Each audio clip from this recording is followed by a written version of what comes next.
Mambo vipi?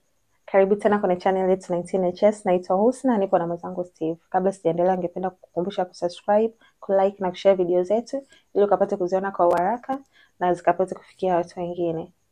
Mnamo tarehe 8 mwezi wa 3 mwaka 2025 ilipaswa kupigwa mechi kati ya Yanga na Simba, lakini haikufanyika hivyo sababu Simba walizuia kufanya mazoezi katika uwanja wa Benjamin William Mkapa. Ikapelekea Simba kuandika barua TFF wakiweka malalamiko kwamba hawatashiriki mechi yoyote mpaka malalamiko yao yasikilizwe. Ikapelekea TFF kuahirisha mechi bila kutoa taarifa yoyote. Yanga wakaenda uwanjani kudai point zao 3 na pia kwenda CAS na ikapelekea kurudishwa kwenye mamlaka ya mpira. Mtazamo wako ni nini kwenye hili? Mtazamo wangu kwenye hili umegawanyika katika sehemu mbili. Ambapo sehemu ya kwanza ni uzembe wa TFF kusimamia sheria, na sehemu ya pili ni mtaji wa mapenzi ya mashabiki wa hizi timu mbili. Sehemu ya kwanza ambayo naanza nayo ni kwa namna gani ambavyo mapenzi ya mashabiki wa hizi timu mbili yamepelekea kufikia hapa tulipo, ambapo kwa taarifa ambazo nimeziona jana jioni ni kwamba klabu ya bodi ya ligi imetangaza kwamba mechi itachezwa tarehe 25 mwezi wa Juni. Alafu klabu ya Yanga pia ikapost kwamba dabi kupigwa tarehe 25 kwenye ukurasa wao. Lakini pia ikaonesha kabisa kwamba mechi kati ya Simba waliposti pia picha wakionyesha kwamba bendera ya Tanzania na bendera ya Simba kwenye ukurasa wao wa klabu.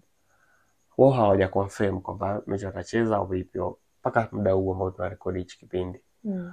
Alafu pia zikatoka picha ambazo Mheshimiwa Rais wa Tanzania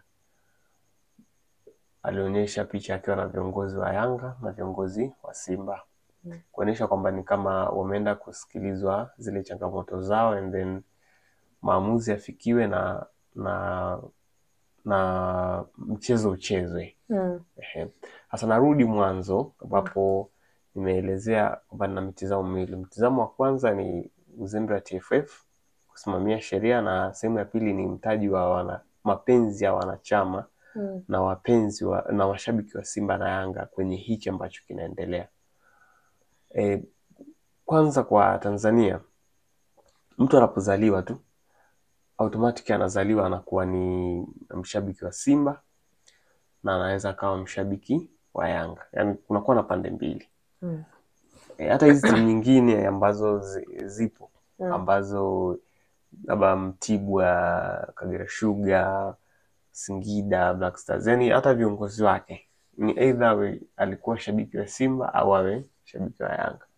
Kwa maana ni timu ambazo zina mapenzi na washabiki wengi sana. Aseme nusu ya nchi imegawanyika. Au labda kuna timu moja inaweza kama imezidi nyingine kwa mashabiki, lakini haziwezi kuwa zina utofauti mkubwa.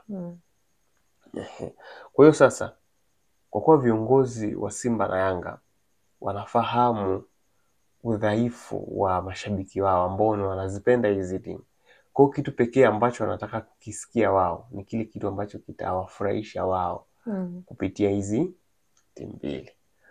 Na imefikaje hapo? Hiyo tarehe 8 ambapo mchezo utakuwa uchezwe, siku moja kabla, mida ya saa 4 usiku, klabu ya Simba ilitoa taarifa kwamba hawatoshiriki mchezo namba 184 ambao ni dhidi yake na Yanga, ambao Yanga ndio alikuwa mwenyeji wa mchezo.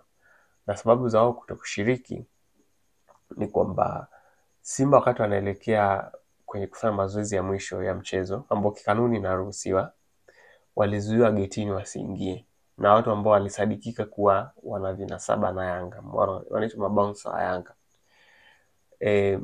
Ambao sasa baada ya wao kuzuiwa, usiku huo waka issue statement ambayo ilikuwa inasema kwamba wao hawatoshiriki mchezo wa ligi mpaka pale ambapo matakwa yao yatakaposikilizwa.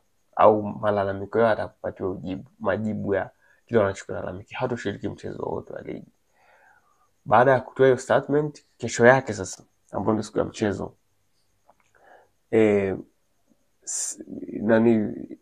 bado viongozi wa bodi ya ligi wanasisitiza mchezo huko pale pale, lakini mida ya mchana akatoa statement kwamba mchezo umeahirishwa kwa sababu ya mpokea malalamiko kutoka Simba na wanayafanyia kazi. Kwa hiyo mchezo hauwezi kuchezwa mpaka yale malalamiko yafanywe kazi. Walikuwa wanalalamikia nini? Hayakuwekwa wazi. Umeona? Baada ya hapo, baada ya ile mechi kuahirishwa, Yanga nao pia wakatoa tamko lao kwamba hawatocheza mechi hiyo namba 184 kwa sababu kwanza walianza kudai point 3 kama walivyosema, lakini baadaye wakaja wakasema hawatocheza mchezo wote. Baadaye wakaipeleka kasi kashindikana, wakarudi na bado kwa wakaendelea na ule mtifuano wao. Wakaitwa TFF wazungumzie hilo swala, lakini bado maafikiano hayakuwepo. Mpaka karibuni tuliona kwamba kuna press conference aliita msemaji wa Yanga, akawa anaelezea kwamba wao hawajakubaliana na TFF na wanaidai TFF fedha, wamepela na wadhamini hawajajibu, japokuwa TFF baadaye walijibu, wakasema kwamba zile fedha walizikata kwa ajili ya fees za wachezaji kwenye usajili na vitu kama hivyo. Kukawa na mvutano baadaye mvutano kutoka Simba kwa Yanga, maana Yanga akawa anavutana na viongozi wa TFF. Sasa mtazamo wangu mimi kwenye hili ni kwamba hakuna timu yoyote kati ya Simba na Yanga ambazo hazijanufaika na madhambi ambayo TFF wamekuwa wakiyafanya, sio kwa waamuzi, sio kwa ratiba, kwa sababu Simba na Yanga ni timu ambazo hazijawahi kucheza mechi saa 8, lakini timu nyingine huwa zinacheza mechi saa 8 za mchana. Umeona? Kwa maana kuanzia hapo hata upangaji wa ratiba haujawa na ule usahihi. Tumekuwa tukishuhudia huko Ulaya timu kama Real Madrid kucheza mechi za mapema ni kawaida, au Liverpool au Manchester, lakini kwa Simba na Yanga imekuwa ngumu. Umeona? Lakini pili, Simba kugomea mchezo maana yake walikuwa wanaonyesha wao ni wakubwa kuliko TFF. Maana yake kanuni inasema kwamba kwa mfano mtu akikuzuia kufanya mazoezi uwanjani siku moja kabla ya mchezo, maana yake hiyo timu pinzani itapigwa fine, ambapo Yanga angepigwa fine na mechi ilipaswa iendelee kucheza. Lakini maana yake TFF alikubali kubeba madhambi ya Simba kwa ajili ya kuepusha mambo, kwa sababu kama Simba Yanga angeenda taratibu zote kafuata, maana yake Simba angekata point 15 na Yanga angepewa point 3. Umeona? Kwa sasa viongozi wa Simba na Yanga kwa sababu washajua kwamba hadi viongozi wa serikali wana vinasaba na kati ya Simba au Yanga, maana yake ni kwamba hata maamuzi ambayo wao watayachukua kuna upande utasupport hayo maamuzi hata kama hayatakuwa hayana hekima. Na mimi nilishangaa kuona inawezekanaje Simba wanagomea mechi ambayo malalamiko yao ambayo wakati msimu unaanza Simba walisema kwamba hawatoshiriki ligi ya msimu huu ambao ndo unaenda kuisha mpaka pale ambapo malalamiko yao yatasikilizwa, na waliahidi kwamba watahamia ligi ya Zanzibar, lakini hiyo halikutokea na wamecheza ligi. Sasa baada ya hichi kutokea wakagomea. Mimi nikashindwa kuelewa kwamba kwa nini wanagomea kwa sasa hivi. Nini kimetokea? Je, ni yale malalamiko ambayo alikuwa nayo mwanzo ameyaleta sasa hivi au vipi? Au ndo ile kwamba tumeshaona things are heated up, kwa hiyo the only way tuhakikishe tumescape hii match despite hizo sababu ambazo wao wamezitoa. Umeona? Lakini hii yote ni kutokana na kwamba hawa viongozi wa mpira kuna baadhi wa Simba kuna baadhi ya ahadi ambazo walizitaja. Kwa mfano kuna fedha ambazo zinataja bilioni 20 kwamba zimewekwa kwenye akaunti ya Simba lakini hazijawahi kuonekana, zinaonekana tu hundi zimetolewa. Kuna ahadi ambazo zinatolewa kwamba tutamkaura bado tutajenga uwanja wa Simba na nini, lakini hizo ahadi hazijatolewa. Kwa hiyo viongozi inapofika kwenye sehemu capitalize ili kuondoa ile pressure kwamba kuna hichi hatujafanya, kuna kile hatujafanya, maana yake wao wanachukua ile nafasi kama kuanzisha migogoro ili wao wawe on safe side. Na sio mara moja hivi vitu vinatokea. Umeona? Kwa maana yake mashabiki wa mpira wa miguu Tanzania inabidi waamke, waache kuendekeza hizi drama za viongozi wao. Bana, timu inapokuwa haijafanya vizuri, maana yake viongozi, mashabiki wa Simba na Yanga wasikubali kudanganyika na hizi propaganda. Waelewe kwamba hizi ni propaganda za kuzima baadhi ya vitu ambavyo wao kama mashabiki walipaswa wavioje.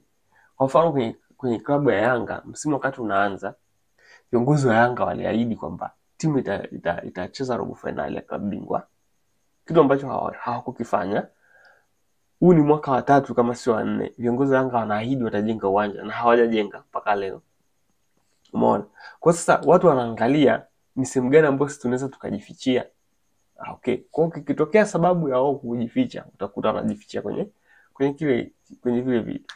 Yanga walikuwa wanashutuma, of course yule mwenyekiti wa bodi ya ligi amejiuzuru jana, na katibu wake wa bodi ya ligi amesimamishwa kazi na rais wa TFF.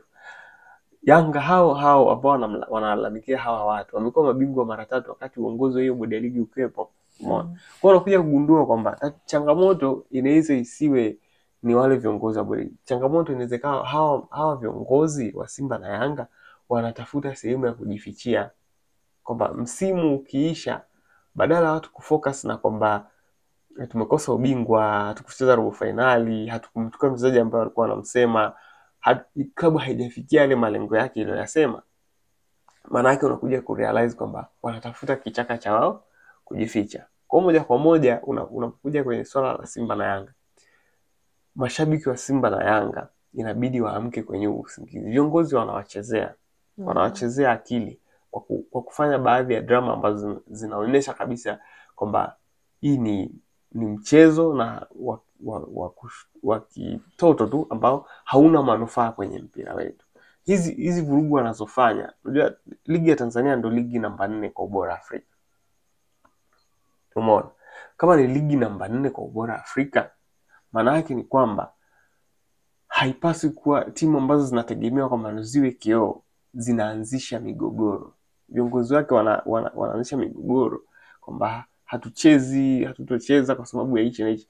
Lakini pia je, hawa watu ambao walifanya vurugu kwenye hiyo mechi ya tarehe 8, kwa nini wafanye hizo vurugu? Kwani mtu akifanya mazoezi kuna shida gani? Kuna shida gani mtu akifanya mazoezi? Kwa sababu kuna basi la Simba likuja na wazee sijui wafupi walikuwa wamebeba mbuzi ndani. Hiyo haijustify wewe kumzuia mtu asende. Kama wewe uwezo wako, mimi siamini sana katika masuala ya kishirikina kwenye mpira wa miguu. Kama uwezo wako wewe ni mdogo tu. Kama wewe unakufungwa utafungwa tu. Kwa uchawi unafanya kazi, kuna baadhi ya nchi ambazo zinaamini katika uchawi zingekuwa zimefanya vizuri kwenye mpira wa miguu. Mbona kwa viongozi wa Simba na Yanga wasifiche madhaifu yao kwenye vitu vidogo ambavyo vinatokea. Wao wakubali kwamba kuna vitu ambavyo wao wenyewe hawajafanya sawa, kwa sababu hivi vilabu vimefaidika na maamuzi hayo ambayo yamekuwa yakifanyika mara kwa mara, ambayo yamepelekea kwamba ligi yetu imekuwa na dosari za kutosha. Kuna baadhi ya timu zinanyongwa, zinanyang'anywa, mechi zao waamuzi wanaziharibu, wanapoteza pointi, nyingine mpaka zimeshuka daraja. Lakini kwa sababu ya nini? Kwa sababu wao wananufaika, hawezi kuzungumza. Lakini sasa hivi imefika kwa sababu iko upande wao, ndio maana unaona kuna fujo nyingi. Naenda kwa upande wa TFF na bodi ya ligi. Sakata lote ili ukiangalia ni swala la TFF kushindwa kusimamia kanuni. Kwa sababu huwezi kuahirisha mechi ya ligi wakati imebaki masaa machache, na kanuni zinasema kwamba karibia masaa 24 kabla siku ambayo mechi inatakiwa ichezwe ndio bodi ya ligi wanatakiwa kutoa statement kwamba mchezo umeahirishwa. Maana yake wao walairisha mchezo masaa machache kabla ya mchezo. Kanuni sio sawa. Na walairisha wakiwa na sababu kwamba bado kuna viashiria vya vurugu na nini. Lakini haitoshi, kulikuwa hakuna evidence ya kutosha kuonyesha kwamba mchezo unaahirishwa kwa sababu kulikuwa na viashiria vya vurugu.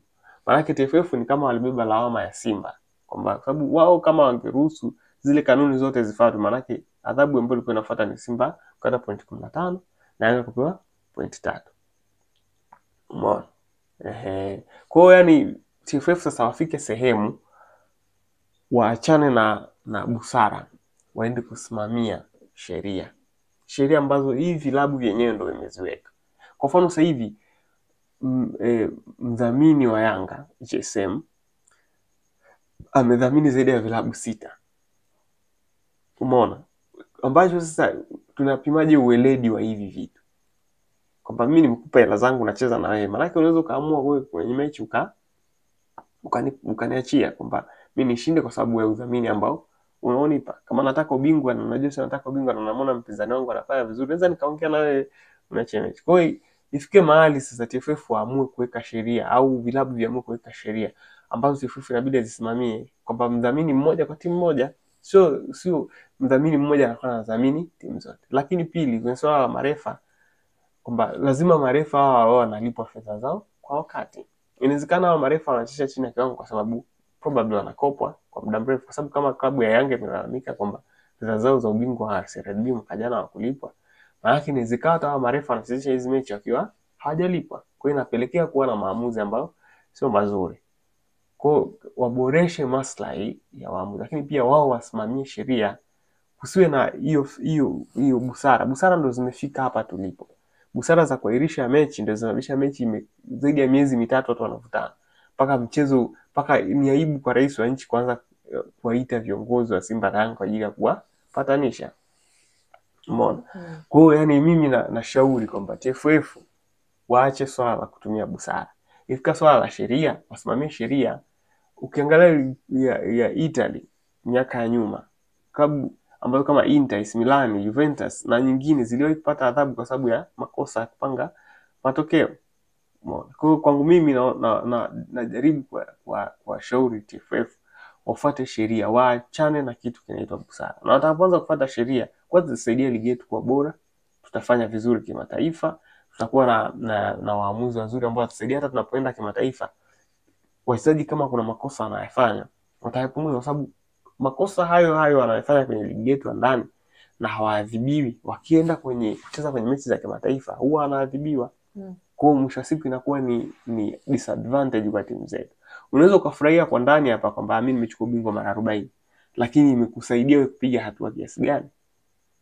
Manake haikusaidii. Manake TFF inabidi wao kama viongozi na baba wa hivi vilabu inabidi wasimamie sheria, waachane na masuala ya kupindisha. Kama klabu imekamilisha usajili wachezaji wake 12, haina haja ya kuwapa room tena ya kuongeza mchezaji mwingine. Manake unapomfanyia mmoja favor, manake mwingine naye atahitaji favor baadaye. Umeona? Lakini pili, pia kitu kingine, vilabu 16 ambavyo vilabu vingine ambavyo vimebaki nje ya Simba na Yanga, na zenyewe ni muda sasa kusimama. Mimi naamini vilabu kama vingine vingeungana na wao kugoma kusema kwamba sisi hatukubali kwa hichi kinachoendelea. Hatukubaliana na hichi kinachoendelea. Maana yake Simba na Yanga hawawezi kucheza ligi yao peke yao, hawawezi kucheza mechi 2 tu kwa msimu. Kwa mwisho wa siku maana yake wangetafuta haki yao na wao wenyewe. Kwa mimi kwenye sakata la Simba na Yanga, hayo ndio maoni yangu na mawazo yangu ambayo nimeona kwenye sakata hili tokea sakata hili limeanza kutokea. Okay, asante sana. Karibu tena kwenye channel yetu 19HS.